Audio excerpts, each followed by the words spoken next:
बीड जिल्ह्यातले माजी मंत्री धनंजय मुंडे साहेब त्यांनी सांगितलं की 2% काय टक्का सुद्धा आम्ही मिळू देणार नाही. विषय टक्क्यावर तुम्हाला विचारलाय कुणी हा विषय? तुमचा काय संबंध आहे याच्यामध्ये?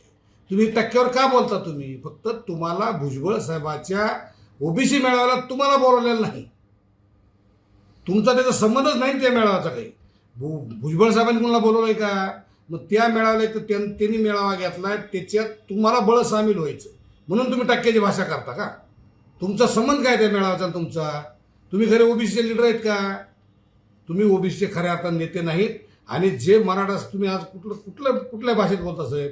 ज्या मराठा समाजाने तुमचे हजारो तरुण म्हणजे आणखीनही तुमच्या पाठीमागे बरेच तरुण माणसं आहेत दिसतात, मराठा कार्यकर्ते, त्यांची काय अवस्था आहे? त्यांची जर बघा ना त्यांच्याकडे वाकून. मग ही कोण आहेत दारातले? ह्यांचा काय म्हणजे ह्यांच्या काय भविष्याचे ह्यांच्या लेकरामुळाचा तुम्हाला काहीच कुणाचाही विषय म्हणजे पडत नाही का?